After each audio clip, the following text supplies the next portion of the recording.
How's it going, guys? Welcome back to the channel. My name is Ishaan, and in this video I'm going to be breaking down the full technical analysis and price target for Safemoon, along with my exact strategy to profit off of it. Now before I go any further, I want to apologize if I call Safemoon a stock in this video. When you're making 2 to 3 technical analysis videos on stocks every day, it's hard not to say the word stock when you're making a technical analysis video. So I really apologize if I call Safemoon a stock. And I know it's not a stock, but it's kind of hard now that every time I make an analysis video, I'm always covering stocks. So it's kind of hard for me not to use that word and phrase when making analysis videos. But you know what? It is what it is. The analysis is still valid and super powerful because Safemoon could be setting up to absolutely explode. Alright, so jumping into the technicals of Safemoon, we can see a few things right off the bat. So we can see how the stock was forming higher highs, higher lows. We then got our head and shoulders boom, and the stock ended up dropping. Now if we take a look at what's been happening recently, well, first of all, I just want to tell you guys that this is definitely a glitch on Dex Guru's part, because there is no way the stock just ran up like that. Because if we go to, let's say, the 4-hour chart, we can see that clearly that did not happen. So it's definitely a glitch on the hour chart on Dex Guru. So a few things we can see right off the bat is that the stock found support right here at this previous level of support right over here. We had support right over here, we've bottomed right over here, and again we pushed up and came back down to that exact same area and bottomed for a third time. Apart from that, we can just see how the MACD has dipped down quite a bit into negative territory, indicating that the momentum is beginning to shift in favor of the bulls. Once this red MACD line crosses above the green signal line, that will be a full confirmation signal that the momentum has shifted in favor of the bulls. So a few things we can see is that, first of all, that I'm really liking is that these candles right over here. In fact, if I actually zoom in a little, we can actually see that these candles, if you take a look at the bottom of their wicks, essentially the bottom of the wicks indicate the low of the candles. So these are the low of the candles, and essentially, as we can see, Safemoon has come down quite a bit, but buyers have bought it back up. And again, one really bullish thing that you can see is that now we're holding the 9 EMA, which is the blue line.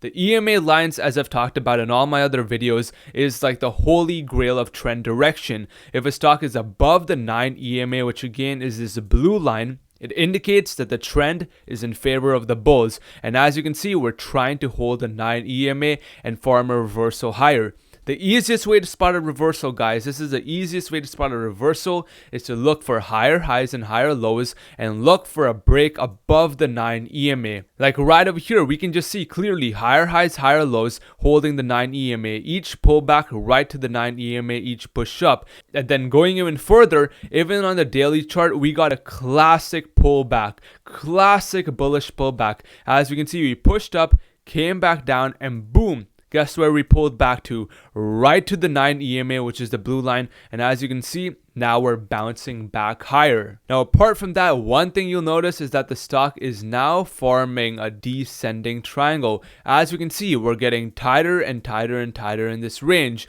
And so descending triangles can honestly go either way. As we get closer and closer to the end, it's very likely that we either break out higher or break out lower. Usually when a stock has been in such a big uptrend like Safemoon, descending triangles tend to result in a move lower. But as I'll say again, they can go either way, and so it's all about waiting for the break. And so now that you get a rough understanding of the technicals, let me talk about my price target and my exact strategies to profit, because this is where things get interesting, and this is where Safemoon could absolutely explode. So now let's say we manage to break above this descending triangle. Now this is where things get important and how you want to be playing the stock. So in a break above the descending triangle, what you want to be watching for is, first of all, a break back above the 9 EMA, which is the blue line, because you want to see the stock continuing to keep the trend direction in the bulls' favor. Apart from that, you want to be waiting for a break above this high right over here.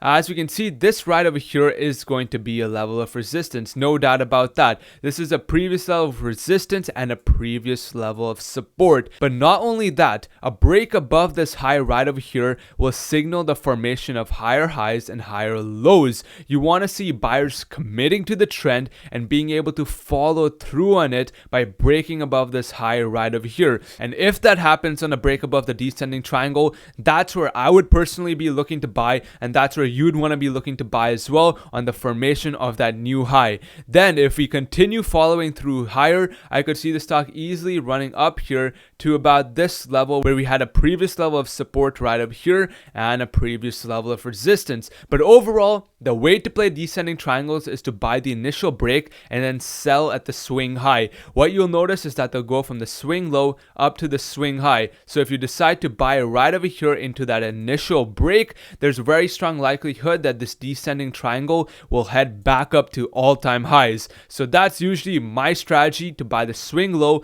and have a price target set at the swing high. Now, apart from that, if the stock continues lower, which is very likely, as I said, descending triangles tend to lead to move lowers after during such a massive uptrend. So it's very likely that the stock will initially come down to this bottom support line.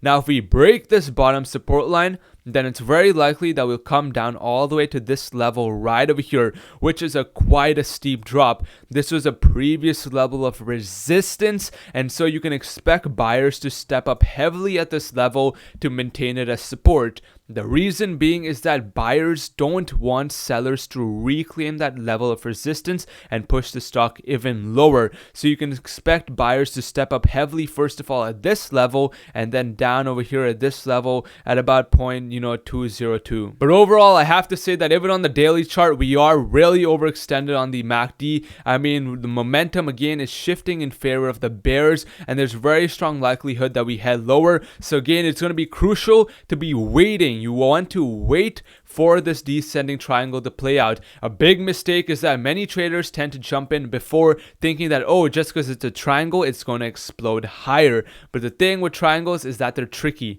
They can go either way. And so what you want to be waiting for is a break. On that break, that's where you want to be buying, or that's where you want to be shorting. Overall, volume has somewhat died down quite a bit. So a big indicator as to which side is going to win this descending triangle battle is to look for volume spikes. You want to see who is beginning to step up, which side is beginning to, buy in, which side is beginning to short, and based on that's another big indicator as to which side is going to win. Right now, it's kind of looking like sellers and buyers are pretty much equal in strength, but as you begin seeing some kind of spikes, that will be a big tell as to who's going to win it out. But overall, across the different time frames, it's looking like it's going to be a pretty strong battle, because Safemoon again is pretty overbought on a lot of different time frames. So it's going to be very interesting to see, can buyers maintain the uptrend, or will sellers force the stock even lower? Again, watch for the break. And with that being said, that's the video, guys. Be sure to like, subscribe, and if you want to learn technical analysis,